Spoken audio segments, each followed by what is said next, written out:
40장의 내용에서는 어제 우리가 읽었던 말씀에 쭉 이어지는 상황이 펼쳐집니다.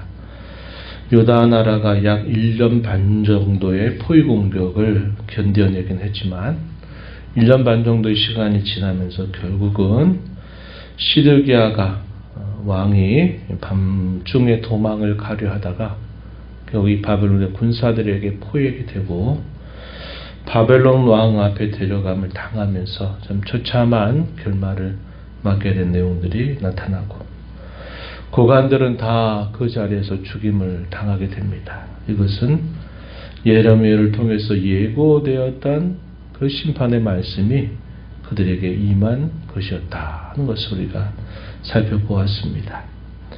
한편 예레미야가 많은 동족들의 미움과 또 박해를 받아서 죽음의 위기에 처해져 있을 때 구스 사람이었던 에벤멜렉은 이 예레미야를 건져내는 일에 힘을 기울이게 됩니다. 그래서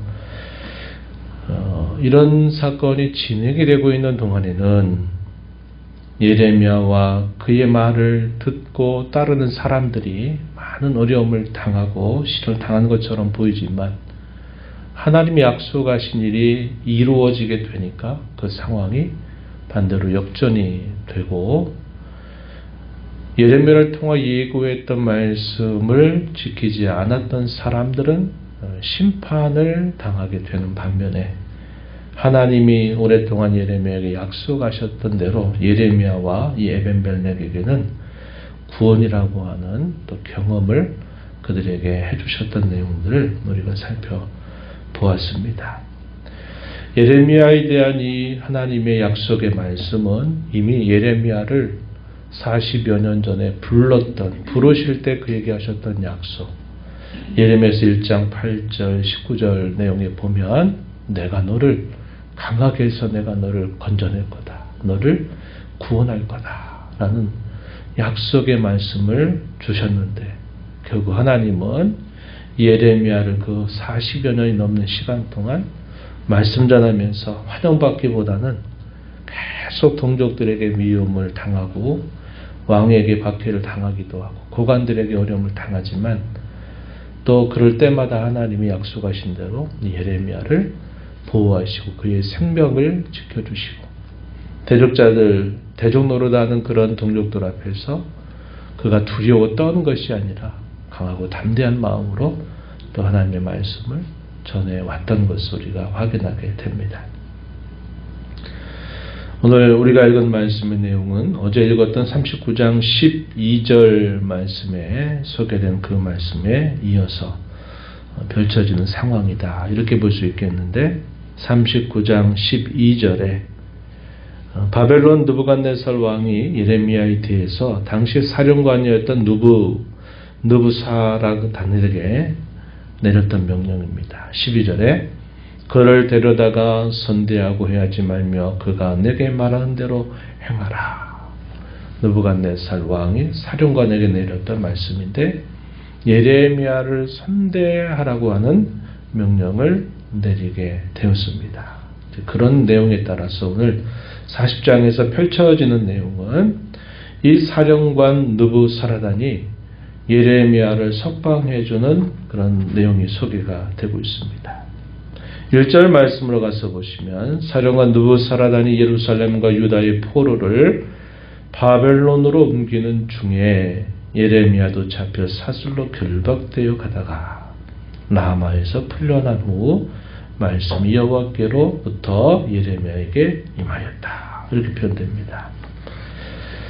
함께 처음에 포로로 끌려가고 있었지만 느부사라단이 결국 명령을 내려서 이 예레미야를 석방해 주는 모습이 소개가 됩니다. 4절에서 이렇게 말합니다. 4절 보면 보라 내가 오늘 내 손에 사슬을 풀어 너를 풀어주노니 만일 내가 나와 함께 바벨론으로 가는 것을 좋게 여기거든 가자 내가 너를 선대하리라. 그러나 만일 나와 함께 바벨론으로 가는 것을 좋지 않게 여기거든 그만두라. 온 땅에 내 앞에 있으니 내가 좋게 여기는 대로 옳게 여기는 곳으로 가라. 이렇게 이 예레미야에게 선택의 여지를 주면서 내가 좋을 대로, 내가 생각하기에 옳은 대로 해라. 무엇이든 다 좋다. 이런 말을 건네주게 됩니다. 그러면서 이 느부사라단이 당시 예레미야에게 어떤 말을 하느냐.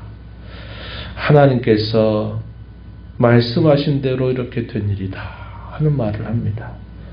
너희가 여호와께 범죄하고 그의 목소리에 순종하지 않았기 때문에 이런 일들이 너희에게 닥친 거 아니냐, 이렇게 말을 건네게 돼요. 이러한 말을 들었던 예레미야는 어디로 가느냐. 나는 백성과 함께 있겠다 하는 길을 선택하고서 그가 미스바로 향합니다. 당시에 이 미스바에는 누가 있었느냐. 신실한 사람이었던 아이감, 이 아이감의 자손이었던 이 그다랴라고 하는 인물이 유다의 총독의 노릇을 하고 있었습니다. 이 사람도 역시 신실한 사람이었습니다. 당시에 흔치 않게 이 예레미야를 통해서 전한 말씀을 하나님의 말씀으로 받고 그 뜻에 순종했던 사람이죠. 우리가 앞에서 읽었던 아이감이라고 하는 인물, 그리고 여기 총독으로 세움받은 그다랴도 역시 하나님을 신실하게 섬기는 사람이었습니다. 이 당시에 그다랴라고 하는 인물이 하나님의 뜻에 따라 바벨론을 섬길 것을 맹세하고서 이 유다를 다스리게 됩니다. 겉으로 볼 때는 매국노 같은 것으로 보이지만 선지자를 통해서 계속 예언했던 말씀을 따라 생각하면 그 당시에 선명하게 보여주신 하나님의 뜻은 이 바벨론을 하나님이 정한 때까지는 이 바벨론을 수용하고 섬기는 것이 하나님의 뜻이었다 하는 것입니다. 그다랴가 이 예루살렘을 다스리고 있다 하는 소식이 알려지면서 사람들이 그곳으로 모여들기 시작합니다. 그 모인 사람들 중에는 군 지휘관들이 함께 모이기도 하고 여러 사람들이 모이기 시작했습니다. 8절 말씀에 보면 이스마엘이라고 하는 인물, 요하난, 이들은 군 사령관 같은 역할을 하는 인물들입니다. 요나단, 스라야, 에베의 아들들 여사냐, 그들의 사람들이 모이고 또 그뿐만 아니라 모압과 암몬 자손 중에 또 에돔과 모든 지방에 사는 유다 사람들이 이 소식을 듣고서 자신들이 쫓겨났던 곳에서 우리가 여기 있지 말고 이 그다랴가 있는 예루살렘으로 다시 돌아가자. 그래가지고 많은 사람들이 이 예루살렘으로 다시 모여오게 되었다 한 것입니다. 당시 그다랴는 어떤 말을 당시 예루살렘에 있는 백성들에게 말을 했느냐. 9절 10절 말씀에 갈대아인 섬기기를 두려워하지 말아라. 이 땅에 거하면서 바벨론 왕을 섬기라고 그들에게 이야기하고 자신도 미스바에 있으면서 이 갈대아인을 섬기겠다라고 공적으로 선언하면서 이것이 하나님의 뜻인 줄 알고 그것을 받아들이는 모습이 소개가 된 겁니다. 그런데 이런 찾아왔던 무리 가운데에서는 악한 사람들이 함께 끼어 있었어요. 그 사람들이 누구냐? 여기 우리가 조금 전에 봤던 이스마엘이라고 하는 사람, 그리고 요하난 같은 경우에도 그렇게 질이 좋은 사람이 아니었어요. 그런데 이들은 군사를 이끌 수 있는 그런 군 지휘관 역할을 하는 사람들이었습니다. 9절 말씀에 가서 보면은 이렇게 말했어요. 9절 말씀에 사반의 순자 아이감의 아들 그다랴가 그들과 그들의 사람들에게 맹세하여 이르되 너희는 갈대아 사람을 섬기기를 두려워하지 말고 이 땅에 살면서 바벨론의 왕을 섬기라. 그리하면 너희에게 유익할 것이다. 너희에게 유익하다. 너희에게 참으로 이것이 바른 길이다 하는 것을 이 그다랴가 당시 그 예루살렘에 있는 사람들에게 말을 한 것입니다. 그런데 이런 와중에 13절 이하에 보게 되면 요하난이라고 하는 사람이 그 그다리아에게 찾아갑니다. 그래서 말을 해요. 여기 찾아온 우리 중에 이스마엘이라고 하는 사람이 있는데 이 사람이 당신의 생명을 해하려고 하니 당신이 만약에 나에게 말을 내려준다면 내가 그를 처단하겠다라는 그런 제안을 하게 됩니다.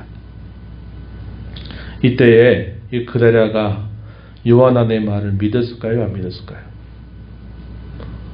그건 진짜가 아니다라고 이 그다리아가 이 요하난의 말을 믿지 않았습니다. 어떤 일이 생겼을까요? 이 요하난의 말처럼 이 이스마엘이 이 그다리아를 만나는 척 하다가 이 그다리아를 죽여버립니다. 그래가지고 또다시 이 예루살렘에 큰 혼란이 생겨나게 돼요. 이제 그 내용이 우리가 내일 읽어가는 말씀과 함께 이어지게 됩니다. 너무 사람을 믿었던 거죠. 이 그다리아라고 하는 사람이 설마 그럴 리 있겠냐. 여기까지 왔는데 그럴 리 있겠냐라는 생각을 하고서는 이 요하난의 말을 믿지 않았어요. 그로 인해서 그다리아가 안타까운 죽음을 이제 맞게 되는 내용들이 이제 다음에 읽는 말씀에서 확인하게 됩니다. 우리가 이 말씀 보면서 이방의 12대장이었던 이 느부사라단마저도 예레미야를 통해서 하셨던 그 말씀을 생각하면서 너희가 이런 일을 당한 것은 너희가 섬기는 하나님의 말씀을 듣지 않아서 이런 일이 생긴 것이다 라고 말하는 겁니다. 그러나 우리가 살펴본 것처럼 당시의 왕도 우유부단했고 또 고관들 같은 경우에도 역시 예레미야의 말을 듣지 않고 오히려 예레미야를 죽이려고 하죠. 백성들 또한 예레미야의 말을 하나님의 말씀으로 받지 않았습니다. 그래서 이상하게도 이방 사람들은 예레미야를 살려내려고 애를 쓰기도 하고 하는데 정작 하나님의 말씀을 듣고 살 그 백성들은 그 말씀을 무시하고 멸시하고 대적까지 했던 그 모습을 살펴보면서 신앙의 무지몽매함, 영적인 분별력이 없는 것, 이것이 얼마나 안타까운 일인가 하는 것을 우리가 배우게 됩니다. 그런 상황들을 알지 못한 채 그저 나라를 팔아먹는 사람이다라고 예레미야를 매도하고 나라를 아주 미워하는 사람처럼 여기고 박해하는 것, 참 우리가 조심할 일이다 하는 사실을 보게 돼요. 어떤 상황 속에서도 가장 분명하고 선명한 뜻이 뭘까요? 하나님의 뜻입니다. 상황이 어떠하고 다른 사람들의 생각이 어떠하고 한 것이 중요한 게 아니라 우리 그리스도인에게 가장 중요한 결정의 기준은 이게 하나님의 뜻에 맞는 것이냐 아니냐 하는 것에 가장 중요한 기준을 두고 우리는 판단하고 행하여야 된다 하는 겁니다. 이것이 그다리아가 백성들에게 말한 것처럼 이것이 유익하다라는 말이죠. 사람들의 귀에 듣기 좋은 말을 따라갈 것이 아니라 하나님의 말씀을 따라 사는 것이 가장 유익한 길이다 하는 사실을 우리가 마음에 깊이 새겨야 하겠습니다. 우리가 살펴본 것처럼 결국 누구의 뜻이 이루어집니까? 과정에 이르러서는 그게 안 되는 것처럼 보이죠. 아까 이야기했듯이 이런 결정적인 사건이 벌어지기 전까지는 예레미야의 말이 다 거짓말 같고 나라를 팔아먹는 말 같고 또 예레미야가 그런 말 전하는 것 때문에 환영받는 게 아니라 미움을 받고 시련을 당하지만 그러나 하나님이 말씀하신 때가 되니까 모든 것들이 사람의 생각과 뜻이 이루어지는 게 아니라 하나님의 말씀이 반드시 이루어지고 있구나 하는 것을 우리가 보게 됩니다. 그래서 우리는 하나님의 말씀에 의지하여 행하면 그게 진정한 복이 되지만 말씀을 거슬러 다른 것들을 따라가면 결국은 불행해지고 만다라는 이 사실을 깨닫게 되는 겁니다. 새벽마다 하나님께서 우리에게 또 찾아오셔서 말씀을 들려주시고 그 말씀을 통해 우리를 깨닫게 하시는 그분의 말씀을 우리가 기대고 의지해서 말씀 순종의 삶을 다짐하면서 또 하루를 힘써 살아가고, 또 하루를 살아가는 중에 때로 흔들리고 또 잠시 잠깐 길을 잃을 수 있기는 하더라도 늘 말씀과 성령님의 인도를 바라보면서 우리가 하나님의 뜻을 행하는 일에 힘을 기울여 살아야 되겠다 하는 것을 마음에 깊이 간직하시면서 또 이 하루 남은 삶을 살아가게 되기를 진심으로 바랍니다. 하나님 아버지 감사합니다. 이 새벽 시간에도 저희들을 깨워주셔서 오늘도 아버지 앞에 저희를 부르시고 또 하나님이 주시는 말씀들을 통하여서 우리의 인생의 여러 가지 많은 일과 사건들 속에서 때로는 역사적인 현장 속에서 결국은 우리 사람의 뜻과 사람의 생각이 실현되고 이루어지는 것이 아니라 하나님의 뜻이 결국 이루어지게 됨을 저희가 오늘 말씀을 통해서 다시 깨닫습니다. 말씀에 기대고 의지하여 행하면 그것이 우리에게 진정한 복이 될 것이로되 저희가 하나님 말씀을 따라 산 것보다 다른 것들을 따라 살게 될 때는 결국 그것이 저희에게 불행과 화가 된다는 사실들을 깨닫습니다. 저희에게 새로운 하루를 열어주신 하나님 앞에 감사하면서 오늘도 주께서 주시는 말씀을 기억하고 말씀에 기대며 하나님의 뜻을 분별해서 그 뜻 행하기를 기뻐하는 저희들의 삶이 되도록 인도해 주시옵소서. 은혜의 보좌 앞에 나와서 아버지의 은혜를 구하는 모든 심령들의 간구를 기회를 주시고 응답해 주시길 바라며 예수님 이름으로 기도하옵나이다. 아멘.